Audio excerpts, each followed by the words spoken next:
¿Alguna vez viste Maze Runner, Los Juegos del Hambre, Divergente o The House? ¿Sabes qué tienen en común estas películas? Sí, todas son distopías, pero visualmente hablando podemos relacionarlas de cierta manera. Por ejemplo, los colores se usan para definir grupos de personas por color. Hay una fuerte diferencia entre personajes, hay unos que están muy prolijos, muy limpios, otro grupo de personajes donde están sucios o desalineados, y todo esto se logra gracias a la armonía visual. Bienvenidos a un nuevo episodio de Detrás del Vestuario, y en este episodio precisamente vamos a hablar de eso, de la armonía visual. Suena complicado, pero es tal vez más simple de lo que se escucha. Pensemos en una canción. La canción que más te guste, tu favorita, la de tu banda favorita. ¿Qué elementos hay en esa canción? Seguramente haya una batería, una guitarra, un piano, diferentes voces sonando. Y todo eso genera una armonía, ¿no? Todo funciona a la par porque se puede combinar bien. En la armonía visual es básicamente lo mismo, ¿no? Que haya diferentes elementos en la pantalla, en el escenario, y nosotros podemos reconocer, obviamente también de manera inconsciente, hay una parte inconsciente que juega un papel bastante claro e importante, pero que nos ayuda a nosotros a poder interpretar todo ese universo que estamos viendo. De eso se trata la armonía visual, de encontrar diferentes elementos y que nosotros los podamos entender y que funcionen a la vez, sin tener que pisarse entre sí. Vamos con un ejemplo. Vamos a ver una obra de teatro en donde tenemos, 20 actores o bailarines en escena. Estos personajes los vemos en escena y podemos ver por sus vestimentas que están en un baile. Porque tienen traje de gala, porque tienen sombreros, guantes, pañuelos. La forma en que se manejan en escena también dan esa sensación de baile. Y si bien todos los trajes son diferentes, podemos encontrar diferentes elementos que se relacionan entre sí y ayudan a crear esa escena de baile. Tener armonía visual en una escena significa precisamente eso. Diferentes elementos que se van a relacionar entre sí, que no nos van a molestar a la visual de esa escena y que podamos interpretar como público.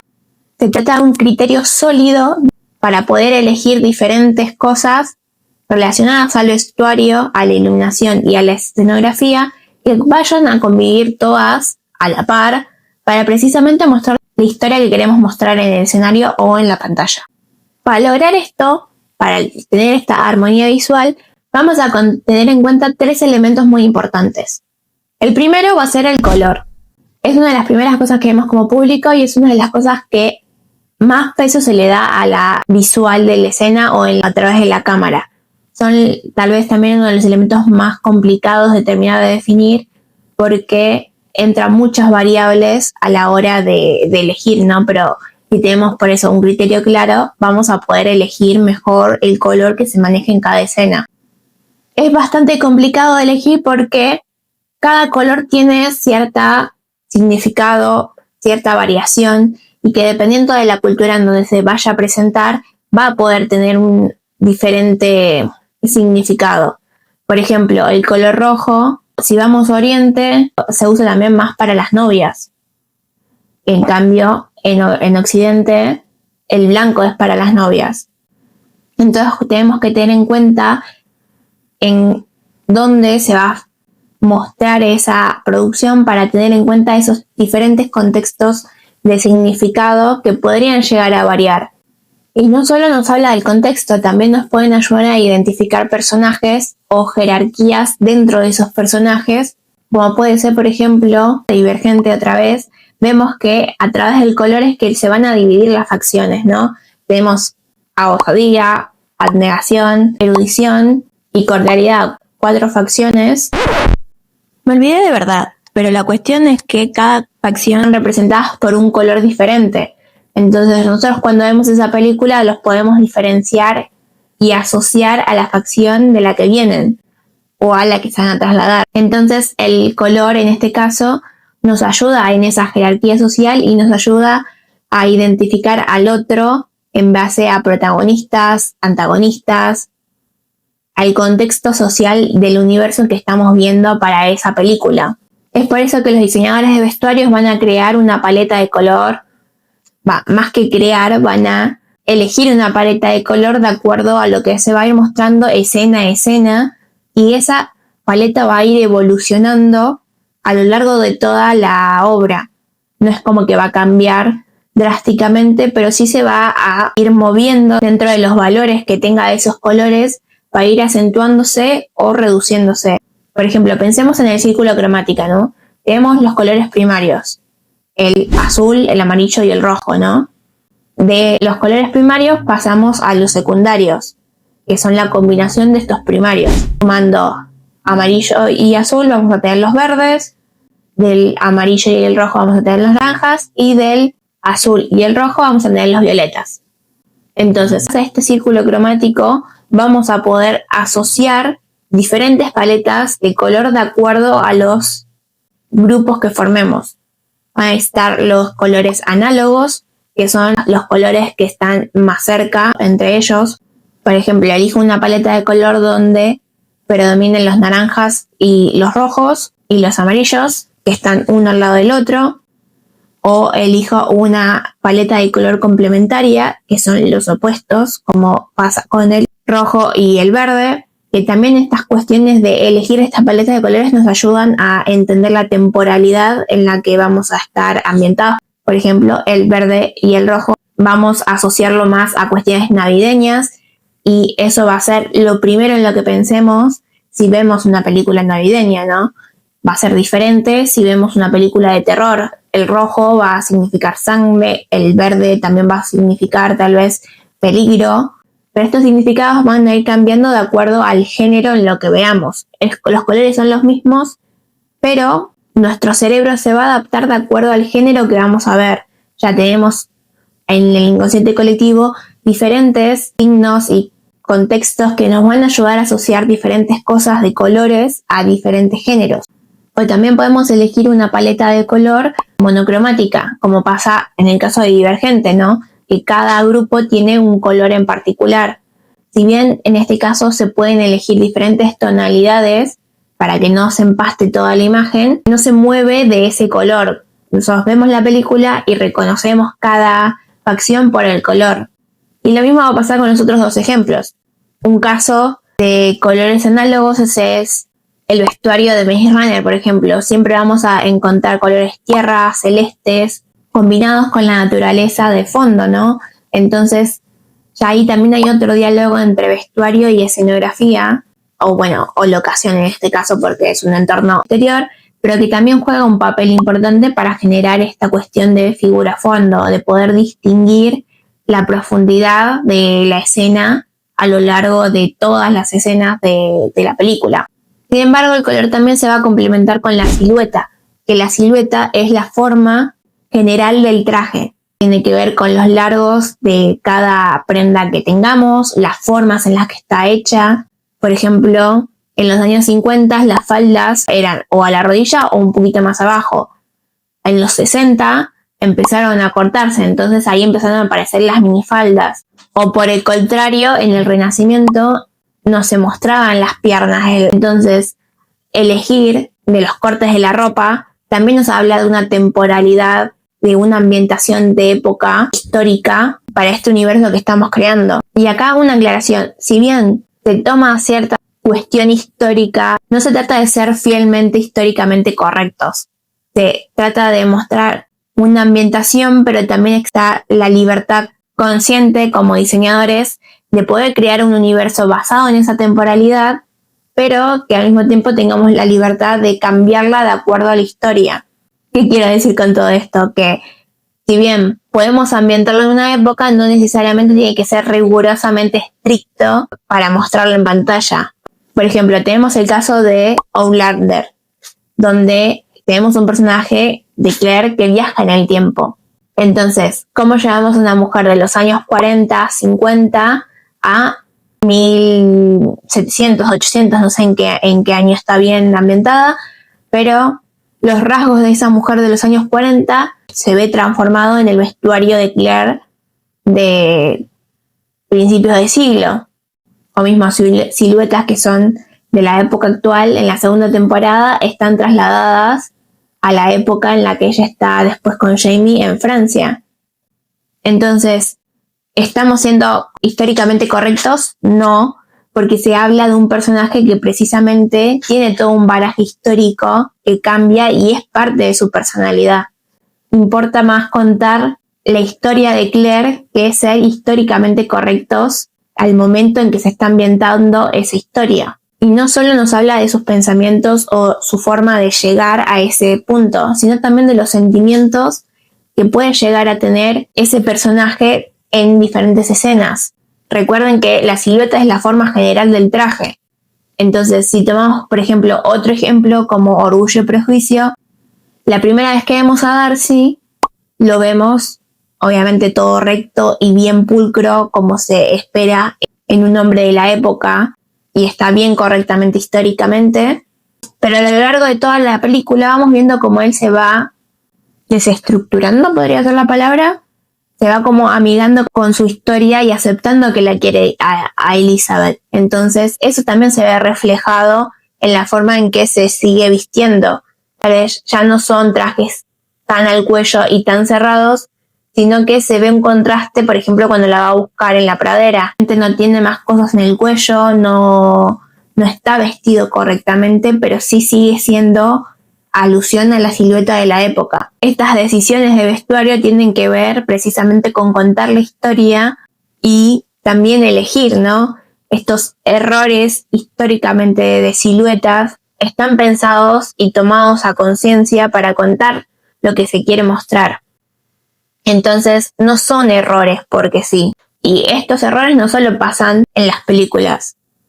Yo me acuerdo que hace 1 año atrás, 2 años atrás, me parece que ya fue, yo decidí equivocarme y diseñar un frac porque iba con la historia que queríamos mostrar en el escenario. Era una coreografía donde se bailaba Space y Margarita, en donde se combinaban diferentes géneros, y la idea era de que en este show hiciera alusión a ese bar en donde se encontraba ambientado, donde si bien tenía como toda una estética de los años 20, 30, la música que se escuchaba, la gente que estaba ahí, estaba ambientada en esa época, estaba ambientada en la época actual. Entonces, tomando eso como referencia, yo decidí equivocarme con el frac y diseñar mal al propósito. ¿Cómo me equivoqué? Porque los fracs se visten de esa manera, tienen el entalle abajo, no se cierran, y en cambio presenté esto con el torso cruzado, con 4 botones, como haciendo alusión a otro tipo de saco, pero tomando características del frac, como la cola o el tipo de mangas, y obviamente los colores tampoco están acordes a lo que se suele pensar en un frac, pero a lo que voy con esto es que estas decisiones hacen a la riqueza del vestuario, ¿no? Poder tomar decisiones de acuerdo a la historia de lo que queremos contar sin ser históricamente correctos ayuda y nutre la historia para poder mostrar algo diferente y que tenga sentido, ¿no? Esto es crear un nuevo universo para el escenario o la pantalla. Entonces, estas decisiones son importantes porque hacen a la historia. Y último elemento que suma a esta armonía visual es la textura. Que la textura básicamente son los materiales con los que vamos a trabajar y tiene mucho que ver con la personificación del personaje. Si volvemos al ejemplo de los reyes, es posible que los veamos con telas como terciopelo, satenes, con mucha más calidad y detalle que lo que veamos en un personaje que hace de un campesino, donde tal vez use linos o algodones. Obviamente ni pensar en los colores, como por ejemplo en la nobleza usen colores más brillantes, más estridentes, y en los aldeanos sean colores más marrones, y obviamente la pulcritud de ambos personajes. Uno tal vez esté mucho más decorado que otro, y todos estos patrones nos ayudan a reconocerlos como tal. Ahí es donde no solo influye el color y la silueta, sino también la textura de lo que tengan en sus prendas, y refuerza esa identidad del personaje que vemos en el escenario o en la pantalla. Y las texturas no solo van desde la composición de la tela así lisa, sino también de los agregados o las ambientaciones que se le van haciendo a lo largo de contar esta historia, ¿no? A lo largo de toda la producción. Bueno, en el caso de los reyes tal vez es más práctico ejemplificarlo, porque podemos verlo que tiene como más bordados, más pedrería, más perlas, hay como mucha más decoración. Pero también la textura nos ayuda a como anticipar lo que le va a pasar a los personajes, y es como tal vez divertido jugar con esta cosa de anticipar, como pasa en el vestido de Alicia en el País de las Maravillas. Ella tiene un bordado en el vestido del principio, donde la reconocemos como Alicia, donde nos presentan el personaje de Alicia, y a lo largo de su falda está bordado el conejo, como anticipándonos que va a encontrar con el conejo blanco que la va a llevar al País de las Maravillas. Entonces, a través de bordados se puede anticipar cuestiones de la película, pero también nos puede obviamente reforzar esta identidad, como pasa con apliques. Y en cuestión de ambientación se trata también eso de ver qué le va sucediendo a ese personaje a lo largo de toda la historia e ir modificando el vestuario para que se adecue. ¿Qué pasa, por ejemplo, si ese personaje se cae? Bueno, ¿dónde se cae? En un lago se va a mojar, entonces la ropa tiene que también estar mojada. Si se va a caer de un acantilado y no sé, se va a rasgar la ropa. Son cuestiones que también hay que tener en cuenta, que van a ayudar a la textura, tal vez no del vestuario original, pero que sí van a ayudar a contar el transcurso, y nosotros nos vamos a dar cuenta como espectadores que realmente pasó eso. Y estos tres elementos no solo nos van a ayudar a que la armonía visual tenga un orden, sino también nos va a precisamente dar toda esta idea de identificación y jerarquía que nosotros vamos a poder leer en este universo que estamos creando. Al principio dijimos que la armonía visual era precisamente estas cuestiones de elegir un criterio sólido y que se muestra a lo largo de toda la película o del escenario, ¿no? No importa tanto que tan larga o tan corta sea la producción que vamos a trabajar, sino que tenga este criterio, ¿no? Si, por más que sea una coreografía de 3 minutos o una película de 1 hora, este criterio de armonía visual tiene que estar pensado y diseñado de acuerdo a la historia, porque ayudan al público a poder seguir esta historia y que pueda llegar a entenderla. Piensen que el vestuario nos va a identificar a los personajes y nos va a decir quién es, sin necesidad de que este personaje diga nada. Entonces no solo nos dice quién es, sino qué hace, qué relaciones tiene, qué rol va a cumplir dentro de la historia, con quién se lleva bien, con quién se lleva mal, cuáles son sus aliados. O sea, es todo un montón de información que nos da de identificación, que nosotros como diseñadores, si tenemos un criterio sólido, lo podemos ayudar y ordenar para que el espectador lo entienda. Esta identificación no es, bueno, porque me gusta el rojo, les voy a poner a todos rojo. No, se necesita este criterio para ordenar visualmente la escena y que no sea todo un enchastre y que sea caótico, y que el público pueda identificar y poder ver. Si todos van vestidos iguales, bueno, que sea con un criterio también, no solo porque sí. Y es muy importante también tener en cuenta que en este criterio de identificación haya cierta jerarquía visual, porque precisamente como es una cuestión de identificación, va a ayudar a que el público también entienda de qué está hablando, o de quién hace, o qué es, si es una amenaza o no es una amenaza. Por ejemplo, en la película de Host tenemos a la protagonista Melanie, que cuando vuelve a reencontrarse con su novio y con su hermano, la reconocen como tal, pero a través de los ojos, cuando tiene al bichito le cambian los ojos. Entonces es esta cuestión que se da durante una escena en donde es Melanie, pero al mismo tiempo no es Melanie, porque es Wanda, y Wanda es la que controla el cuerpo de la protagonista. Entonces esa lucha es necesaria identificarla con el vestuario. Y a veces no se trata solo de identificar un personaje, o sea, identificar 2 personajes en uno. Tal vez un solo personaje tiene esta evolución cromática a lo largo de toda la película. Por ejemplo, si pensamos en el caso de Cenicienta, a Cenicienta siempre la vemos de celestes en la película. Está un celeste más manchado o más desaturado, más perdido. Pero cuando se presenta en el baile, el vestido es azul y no es como que se fue un verde. Se mantuvo en su color y se intensificó. Entonces estos juegos, estas cuestiones de colores para potenciar el personaje y lo que va a pasar en cada escena, es necesario poder pensarla y digerirla con un criterio. De eso también se trata la armonía visual, porque no solo ordena y nos ayuda a identificar los personajes, sino también nos da este contexto, no solo histórico como pasa con las siluetas, sino también la temporalidad ambiental. No es lo mismo la ropa que usamos en invierno a la que usamos en verano.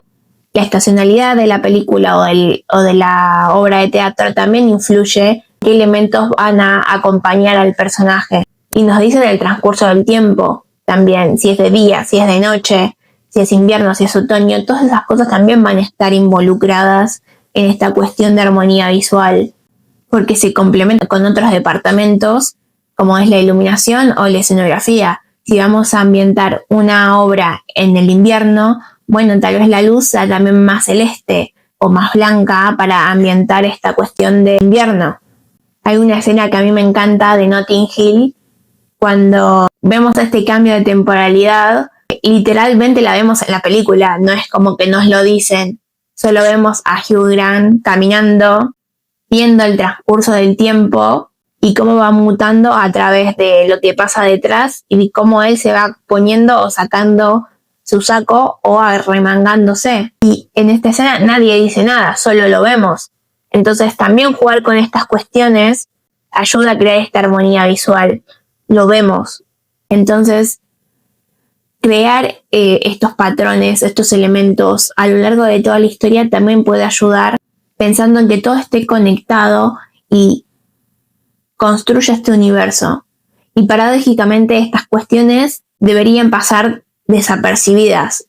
Es como jugar a que el inconsciente encuentre estos patrones sin tener que gritarlos todo el tiempo a viva voz, o en los diálogos, o que el personaje no lo esté recordando. Son estos elementos, estos patrones, estas construcciones silenciosas que se da en la pantalla o en el escenario, pero que realmente hacen que el espectador pueda seguir a la historia y la pueda entender. Así que espero leerte en comentarios. Decime si encontrás más patrones, si a las películas que vos ves o a las obras de teatro le prestás atención a estas cosas o nunca le hayas prestado atención. Me gustaría leerte. Bueno, gracias por escuchar. Nos vemos la próxima.